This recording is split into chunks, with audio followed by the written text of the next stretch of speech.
Folks, this is Book Talk with Corbin, and I am your host. And we're here again with Dexter Pitts. I am Pitts. He's a fellow podcaster and will be a published author very soon. You know, folks, some stuff happened recently, Juneteenth. So I didn't reach out to Dexter. Dexter reached out to me and said, "Hey, what are your thoughts?" So I gave my thoughts, and then he responded, and I said, "Whoa, I haven't heard this from anybody else." So I wanted to talk to him about that. And also talk to him about a few other things since then, since that time, since that incident, since that proclamation, national holidays come into play. A Black athlete has, I guess she suddenly thinks she's a reincarnation of Colin Kaepernick. And so she's protesting and stuff. And then I also wanted to talk a little bit about Angela Davis. I found some things out about her I did not know. I was not at all aware of. Found it troubling, some things that came up.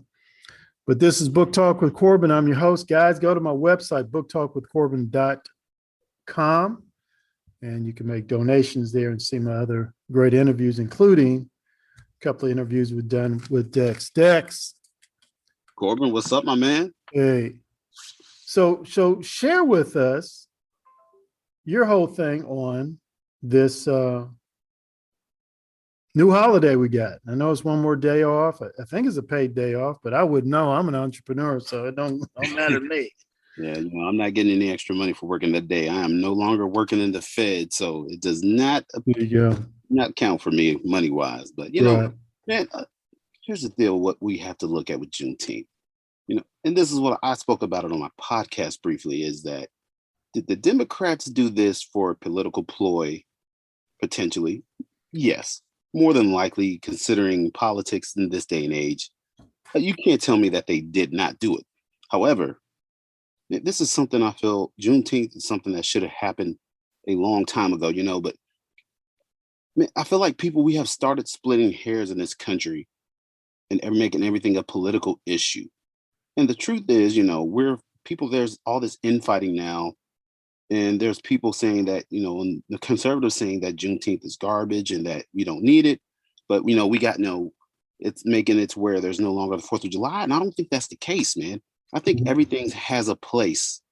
And we all know the history of Black people in this country. We were slaves, my family members were slaves.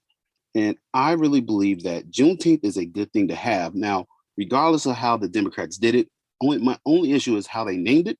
National Independence Day. We only have one Independence Day. That's the 4th of July, 1776. However, I feel like people in the country, we do need to recognize and realize that on July 4th, 1776, my ancestors, your ancestors, anybody that has melanin in their skin that was not our official day of independence. However, we cannot discard the 4th of July simply for just Juneteenth because Black people came into freedom then. Without the 4th of July, there would have never been a Juneteenth. And this is why I say I feel like we're starting splitting hairs where people like, well, maybe we should make it the day that Lincoln signed the Emancipation Proclamation. Maybe that should be the day. And I'm like, what does it really matter what day we choose? Because either way, this is a holiday that I think all Americans, not just Black Americans, could celebrate. This is something, it's phenomenal, man. We were enslaved for so long, hundreds of years. And then we finally get this time, where, we're free, the Union Army rolls into Galveston, Texas, and this giant celebration. And it's crazy how a lot of Black people never heard of Juneteenth. I grew up, I knew what Juneteenth was. Not saying we didn't necessarily celebrate it, but I was aware of it. But I was so shocked to realize how many people are unaware of what Juneteenth is, man. But you have people, and this is what I'll say about, you have people like Candace Owens and Charlie Kirk and Officer Tatum, and I love them. I love what they're doing. But this is what I tell people. You have to remember, they are in the political space. And the best thing to do to stay relevant is you have to be controversial, unfortunately. And I think that they say a lot of things that are controversial because they know that it'll get them likes, it'll get them views. And, she was saying that they think that Juneteenth is garbage because the Democrats are using it to split us. Potentially, I absolutely agree. However, I don't think we have to make everything a political issue because I think this is just something good across the board. I say, and the truth is, what is it going to change in anybody's life? I asked all my friends that are white and conservative, what is Juneteenth? How does it affect you negatively? It doesn't. How does it affect anybody? It doesn't. It's just a day off. It's just a day of remembrance, a day of celebration. Take it or leave it. We don't have to, you don't have to go out and set off fireworks. And there really is no, people are making it to where it's either we have to celebrate 4th of July or Juneteenth. I'm like, why can't we celebrate both? What does it hurt? It hurts nothing. But like I said, we make everything a political issue and we start splitting hairs. Right. You got to fall into one of the either camp or I'm for it or I'm not against it, in which I don't agree with. Like if we're going to just celebrate it. Well, after I read some of your and thought about some of your comments you had made about Juneteenth, I had to come to agree with you 100%. Came to agree with you rather quickly. The part where it says National Independence Day, that needs to go. It's just Juneteenth. I get that needs to go. I was put there purposely, I think, to kind of stir, the division that's going on right now and how everything's so polarized. I really believe that the Democrats did that intentionally because they knew it was going to cause controversy. But however, it's crazy though that the Democrats did this. Donald Trump was apparently trying to do it, didn't get it through. But funny how the Democrats, I feel like the Republicans dropped the ball. The Republicans were the party that were out to abolish slavery. Yes. For Black people. This should have been something the Republicans pushed through. And I feel like they dropped the ball. And the Democrats came in, picked up the fumble, carried it in for the touchdown. And now they have this other tool in their belt. Like, hey, we gave you a special holiday. Right. Election day is coming up. You should probably vote for us. Think about that Juneteenth holiday we just gave you. Right. And which they gave us under Biden, but didn't give it to us under 8 years of Obama. I guess that would be my response. But was Obama for 8 years on this one? But no, I agree with you as far as I saw this as an opportunity after giving thought to what you said for conservatives to actually use this in stating, look, this is a great push forward for the whole nation, not just for Black people, for the whole nation. Of course, this was a blemish, an abomination on the nation, and it got to the point where we went to war to resolve it. 600,000 people were killed or injured. We went to war to abolish it. There's still slavery, flat out chattel slavery in several countries in this world today. But our attitude towards slavery was such that split the nation in half, and we just said the only way we're going to resolve this is to go to war. That's how important it was for us to resolve this issue. And as you said, the Republican Party was a leading force in that. It was a leading force in that. Lincoln, the great emancipator, was a Republican, period. That's right. In the discussion. So this is an opportunity for us to talk about that and really to some degree to celebrate and to say we're not a racist nation. You can start calling us a racist nation when we went to war to resolve this issue. We couldn't talk it out. We couldn't legislate it out. We couldn't reach any sort of compromise that was reasonable. It's either free or slave, and we had to go to war to resolve it. I like to see some Muslim nations, go to war over their anti-Semitism. I like to see some Muslim nations see if they'll go to war over, women's rights. Right. We'll see that. A few Muslim nations still have, slave trading.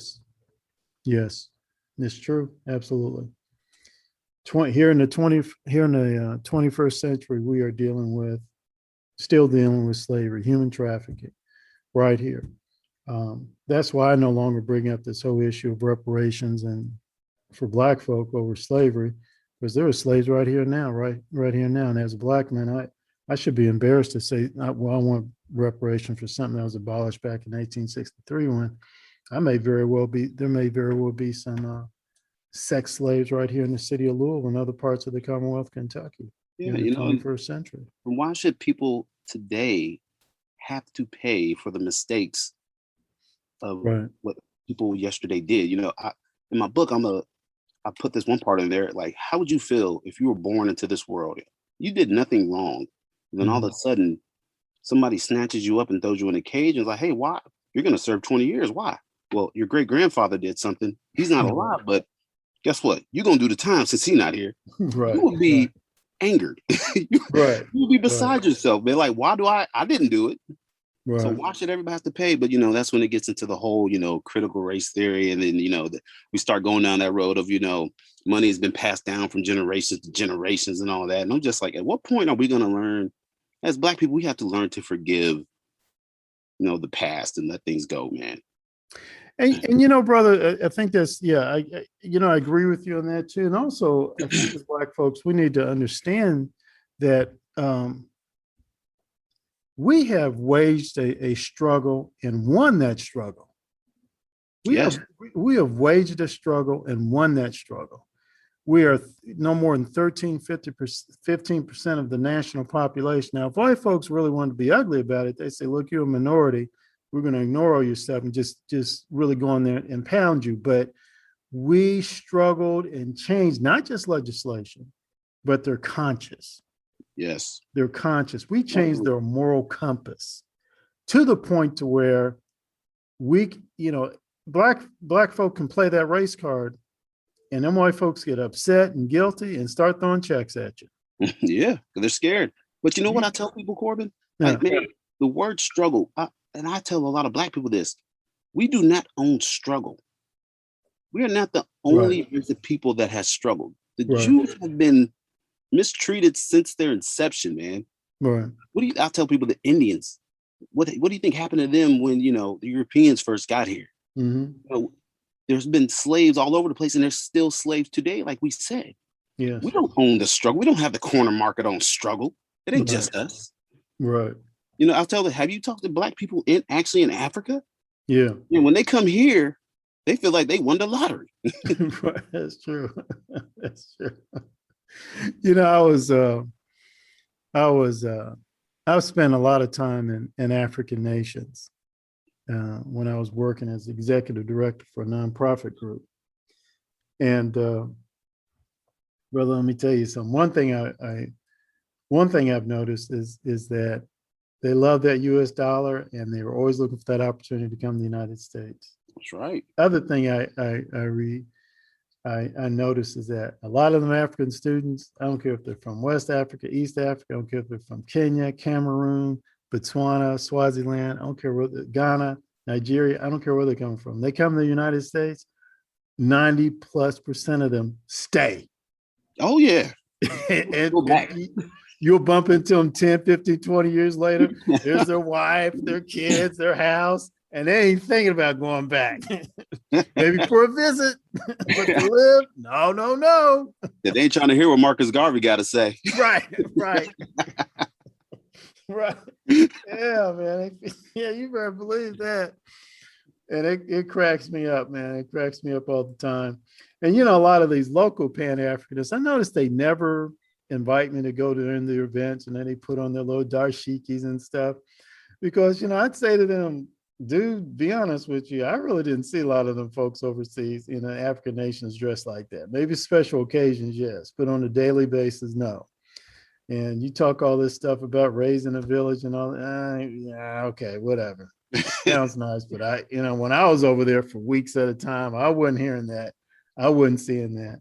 And I tell you one thing, man, this Black boy was happy when he landed back in LaGuardia or JFK. It's funny though, Corbin.